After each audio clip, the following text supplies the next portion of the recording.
What's up, everybody? Welcome back to the Madden 07 Albuquerque Vipers franchise. Today, we're going to be recapping Season 11, aka 2016. We ended up going 13-3. That started off with a Thursday night win against the 49ers, an upset win for Miami there, but when we came back, we blew out the Patriots, made the playoffs, beat the Bears, had an early bye, got another huge win against San Francisco. You got the Cardinals, the Giants, the Bills, the Seahawks, the Cardinals, the Seahawks again. Those were the Divisional Beasley games. Cross came back and we lost to the Falcons, but that would be the last time we lost in the regular season and hopefully the last time that we lose at all this season. Hopefully we can go all the way. So we saw how the Vipers did. How did the rest of the league do? The Pittsburgh Steelers went 11-5. The Browns went 9-7, just missing out on the playoffs. The Ravens and Bengals not doing too hot this season. The Texans went 14-2. It was a bloodbath in the South between them and the Colts, and even that Titans for a little bit there, who did end up falling out of playoff contention. But the Colts ended up losing one too many games. They did beat the Texans twice. The only two games Houston lost were to the Colts, but it was enough for Houston to grab the 1 seed. Then you had the Titans and the Jaguars went 5-11. The Patriots went 11-5. The Jets 9-7, grabbing the other wild card berth. The Bills ended up going 8-8 after a terrible start. If they had a better start to the season, they could definitely be seeing some postseason action, but no. And then you have the Dolphins at 6-10. The Chargers go 10-6, led by Eli Manning, his first season there, and everyone else in the West had a losing record. Moving to the North, Green Bay got the 1 seed at a 13-3 record, now led by Ben Roethlisberger. The Lions went 8-8. The Bears 5-11 after going 11-5 a season ago, and the Vikings fighting for that first overall pick at 2-14. The Saints and Falcons went 9-7. New Orleans winning the division though. The Bucs went 6-10. The Panthers 4-12. Over in the East, the Redskins went 11-5. That's enough to win the division. The Giants beat the Eagles in the last game of the regular season, Monday Night Football, and they made the playoffs. The Eagles miss out at 9-7. The Cowboys go 7-9. And then finally, of course, we won our division 13-3, the number 2 seed. The Seahawks also grabbing a playoff berth. The Niners, after going 11-5, dropped down to 8-8, and the Cardinals continuing to be awful. They go 4-12 this season. Looking at the stats around the league, Orlando Cross by far had the best quarterback rating. He also led the league in yards ahead of Eli Manning, Aaron Rodgers, Phillip Rivers, and Shannon Pleasant. Cross also had the most touchdowns with 36, Rodgers with 31, Barton had 25, Manning with 24, Alex Malone with 23. When it comes to interceptions, Malone only threw 8, but he did miss some time due to injury. Most interceptions goes to Reggie Crabtree of the Tampa Bay Buccaneers with 25. Former first overall pick Tony Freeman threw 21. You have a couple of guys there with 20 each as well. Looking at the rushing numbers, Dexter Thompson, 1,600 yards. That leads the league. 1,500 for D. Stevens and the rookie Bill Sanders. Lawrence Maroney with 1,300 for Richard Rodgers as well. Whatever happened to that rookie running back on the Saints? Here he is down here. Jermaine Greer led the league in rushing for a while. He falls all the way down here though with 1,100 yards. And it's a 3-way tie for touchdowns. Thompson, Stevens, and Turlin all have 10. Lee Evans had 110 receptions, one of 3 players with over 100 catches on the year, along with Darrell Fulton and Don Rogers, rookie tight end for the Bengals. Kind of weird that he's up there, but you know, whatever. There's also another tight end up here with Malecki, so the AFC North tight ends representing up here. When it comes to yards, Darrell Fulton had a fantastic second year with Aaron Rodgers, 1,500 yards and 17 touchdowns. Lee Evans in his return to Buffalo had a big season. Charles Phillips had a big season as well, coming off of a year where he missed most of the season due to injury. Fulton with those 17 touchdowns led the league with that. Evans is in second with 16. Couple guys there with 12, couple Vipers there with 12, and then John Wade with 11. Looking at the offensive line, Joey Hand with the most pancakes, not even close. Most sacks given up though by the Bears right guard and the Vikings right guard.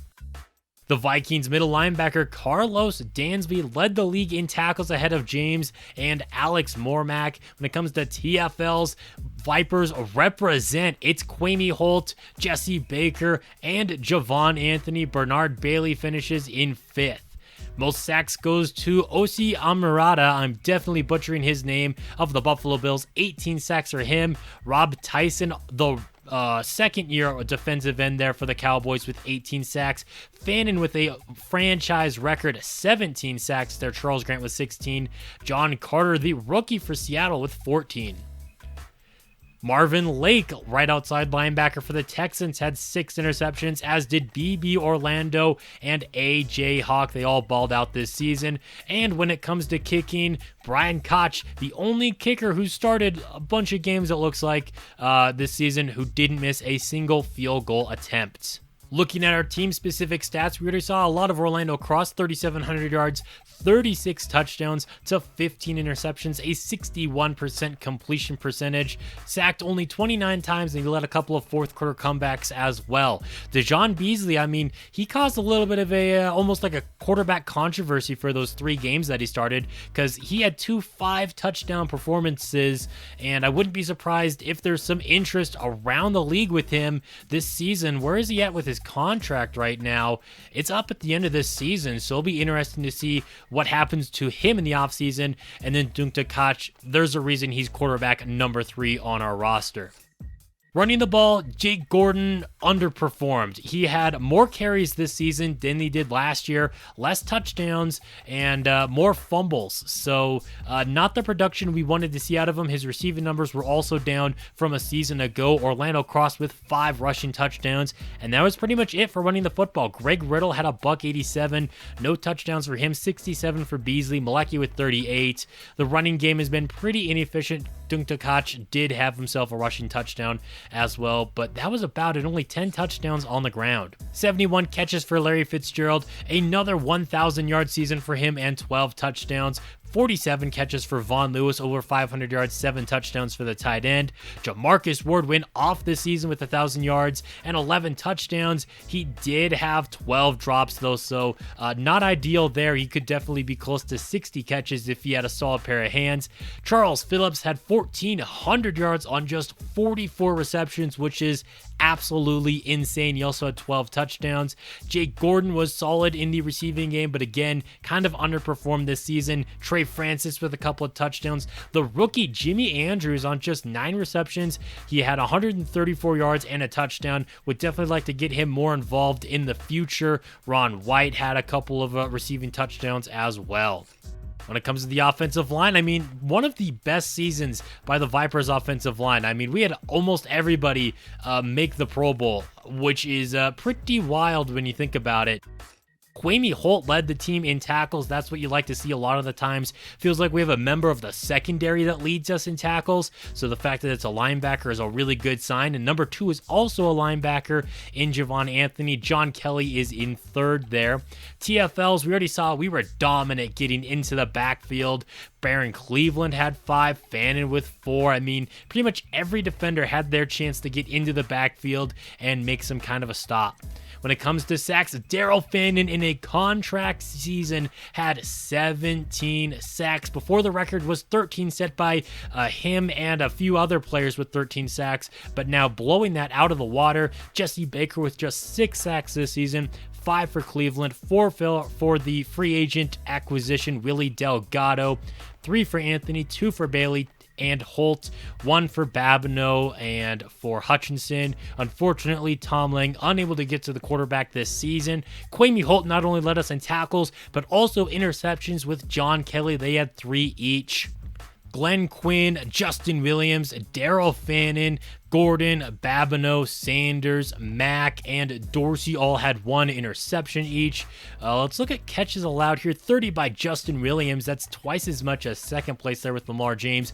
Williams definitely struggled in his sophomore season. We'll have to see if we can improve on that this season. He did have 10 passes deflected, 14 for John Kelly, 4 forced fumbles by Jesse Baker, so you'll love to see that. We only ended up recovering 4 fumbles of all the ones that were forced this season, though, so we got to get better at that. And then defensive touchdowns, 2 for Justin Williams, 1 for Quamey Holt and Maurice Sanders.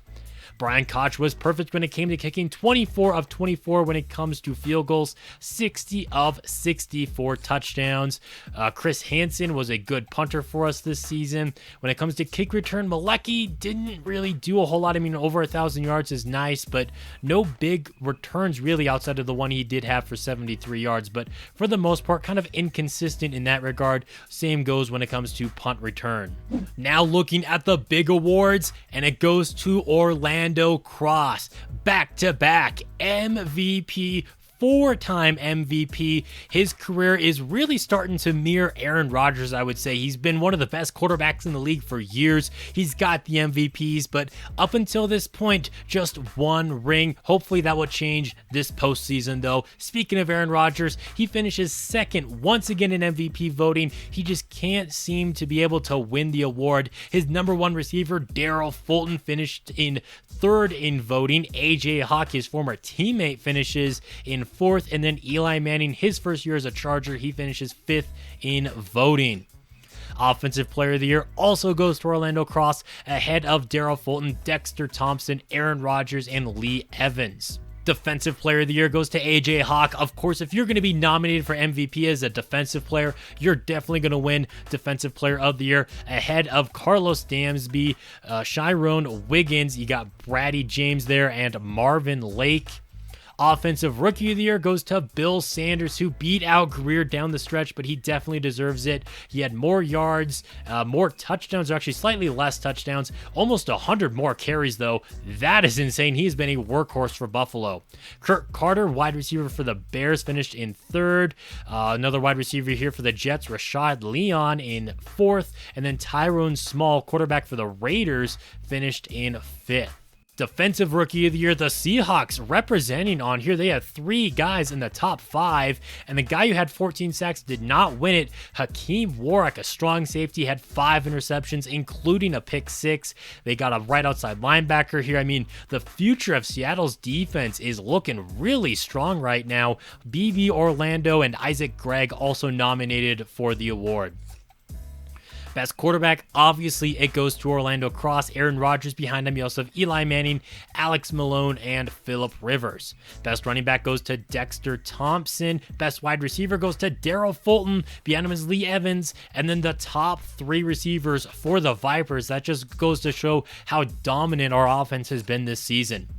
We have 3 Vipers offensive linemen, and for the best offensive lineman award, Joey Hand is the one who wins it. Maurice Williams and Joseph Santiago, honorable mentions there. Also with the Packers offensive lineman, their right tackle, and then our former tackle, Jordan Gross. So 3 current Vipers and a former Viper on this list. Jason Simon wins the Best Defensive Lineman Award. He did not lead the league in sacks or anything like that. He had 12. He did have 5 forced fumbles, 51 total tackles, 2 fumbles recovered, but feels like it maybe should have gone to one of these other players here. In fact, the guys who led the league in sacks aren't even up here, which is interesting to see. Obviously, there's other stats other than that, but that's interesting to see. AJ Hawk, obviously, he's going to win Best Linebacker.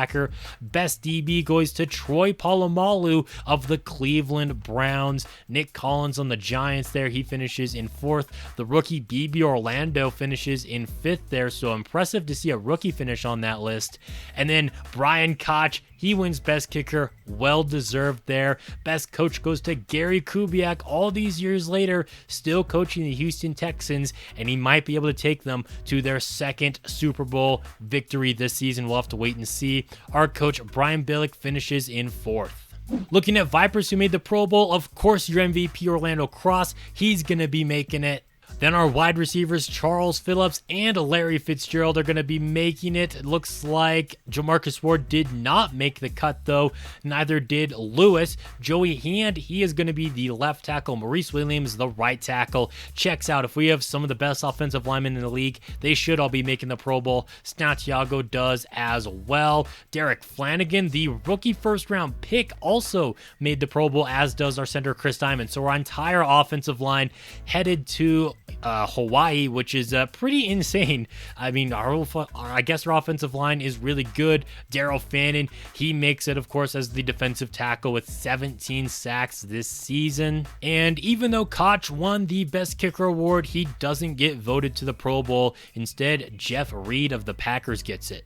Looking at the wild card round of the playoffs now, the Patriots defeat the Jets by only scoring in the second quarter 21-14. That's all New England needed, was those 15 minutes there, and they could just coast the rest of the way to a victory, moving them to the divisional round. The Seahawks season would end right here as they travel to Washington. They lose to the Redskins 20-16 on 4 Joe Smith interceptions. All they needed to do was win this game, and Vince Young could have been back for the divisional round. Instead, Seattle is one and done. The Redskins move on. We saw the Colts beat the Chargers in Week 17. They do so again here, 37-20. Indianapolis trying to get back to the Super Bowl that they feel like they should have won last year, and they just didn't show up for whatever reason.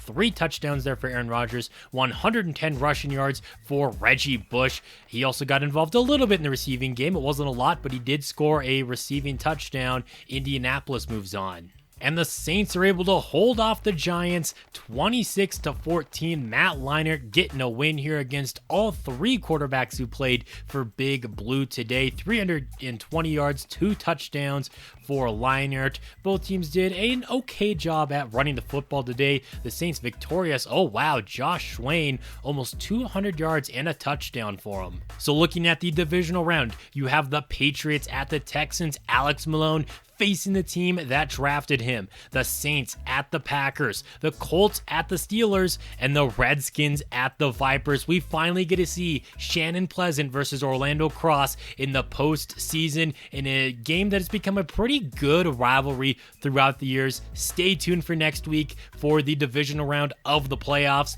That is going to be it for today's video. Thank you guys so much for watching. If you enjoyed it, leaving a like. It's always appreciated. And until next time, this has been Jeffrey, reminding you to stay moist.